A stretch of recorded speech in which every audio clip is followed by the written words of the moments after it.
This is my 2021 Specialized Diverge Comp Carbon Pro. The 2021 Diverge comes equipped with a 42 tooth front chainring. It also comes with an XG 1295 1050 SRAM Eagle cassette.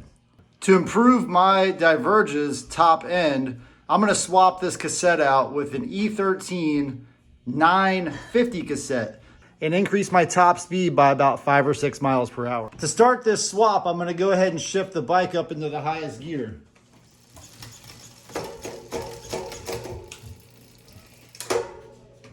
The next thing I want to do is I want to lock out my rear derailleur by pushing it forward, and it has a little lock button right here that will put some slack on my chain. I have other things I want to do today, so I put some gloves on to keep my fingers from getting greasy. My drivetrain is dirty, and it'll probably still be a little bit dirty after I get done today. The next thing I'm going to do is use this 5mm Allen key and remove the rear wheel. So now that I have my wheel off, I want to make sure I have the tools that I need. I have a torque wrench on the left. I have my hub lock ring tool. I have this wrench. Sometimes I need to use that along with this chain whip. And then finally, I have my new cassette. Next thing I'm going to do is go ahead and put this locking tool in. That'll help me spin my cassette.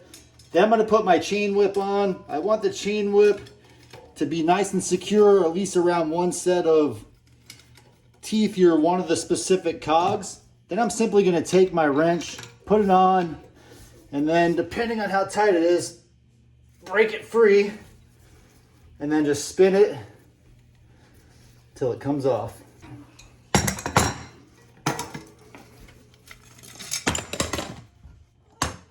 This SRAM Eagle cassette is a one-piece cassette. It's super light.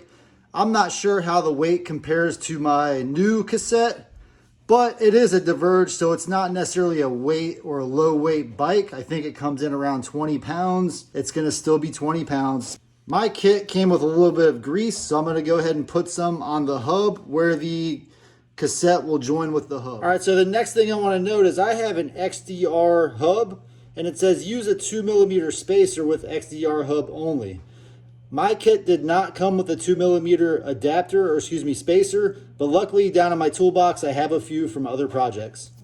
So luckily I went down in my toolbox and I found a little spacer. Hopefully it fits. So this spacer is, it says 1.7, but that's a 2mm spacer. And I'm in luck. You can see the spacer on the hub. Now that I have the spacer installed, I'm gonna ensure that this bolt is not tight, this collar bolt, so that as I slide this onto the hub, I can make sure that I get it on all the way. So now I'm going to go ahead and try to slide this onto the hub. Boom. Perfect fit. And because I have that spacer in there, I can see that the cassette is up against the hub properly. I have installed one of these before and I didn't have a spacer. And even now, if I go back and check, I can still see that little gap there. That if I wasn't aware that that spacer was supposed to be there, I would be trying to force this onto the hub even further, possibly causing damage. So the next step here is I'm going to go ahead and tighten this collar bolt to 3 Newton meters. I want to be really careful because my torque wrench is sensitive and I should be able to... There it goes, 3 Newton meters, perfect. The next thing I'm going to do is use the rest of this grease more or less to hit these little teeth to make sure that when I put this together, it doesn't start creaking when I'm on the bottom half of the cassette. Now that I have plenty of grease on this, I'm going to take the cassette, use this little lock thing, put it here where it says unlock and try to push it on. Let's see, get it pushed on there, and then hopefully, okay, I feel that's a little lined up. I may have to use my chain whip to get it on the rest of the way. So let's see if that will help me any.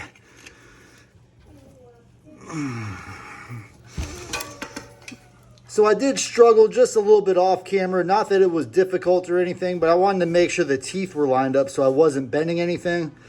Got that on, and then I used the chain whip to rotate it just a few degrees so that I could get this lock button matched up here. Now that I've got those lock buttons matched up, I'm gonna fish this one little bolt. You only get one of these bolts with your pack, so make sure you don't lose it.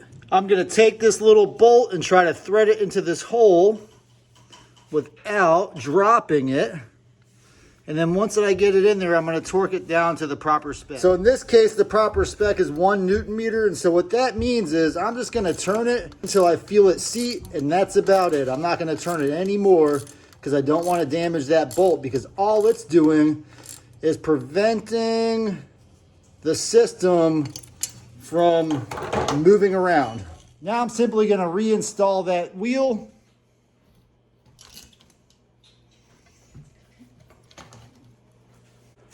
Then I need to make sure my chain ring is actually where it belongs before I put any pressure on the chain.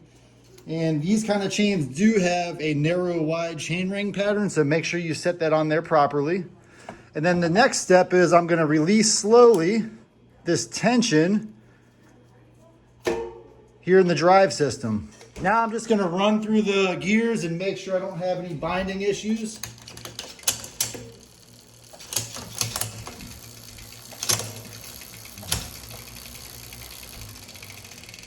And then the last thing I'm gonna do is just check to make sure that my inner and outer setting on my rear derailleur is set up, and then I might have to do some minor tweaking, but it moved pretty quick. In fact, let me go ahead and run down the gears real quick. Okay, so I didn't drop a gear there. I should have.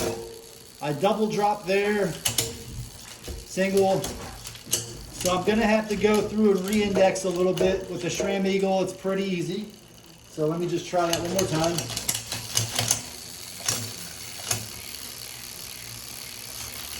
Not dropping in the second, but I do a double drop in the third. So I've got to figure that out, and I think that might either be my B tension adjustment or my inner or outer derailleur limit adjustment. So I have 2 B limit adjusters here. This one's for a mountain bike, and this one's for SRAM road. So I'm gonna go ahead and verify that before I go any further. So using my SRAM road adjuster, I went ahead and confirmed my adjustment. I've got it dialed in. Now that I've got that dialed in, I should be able to drop into that second gear and then back up to the first gear, no problem. Nice and smooth. Hey, so I'm ready to go out and ride. I'm gonna go out, it's a nice sunny day, and get a few miles in. If you like this content, please subscribe to my channel. It will help it grow. And also give it a thumbs up. See you in the next video.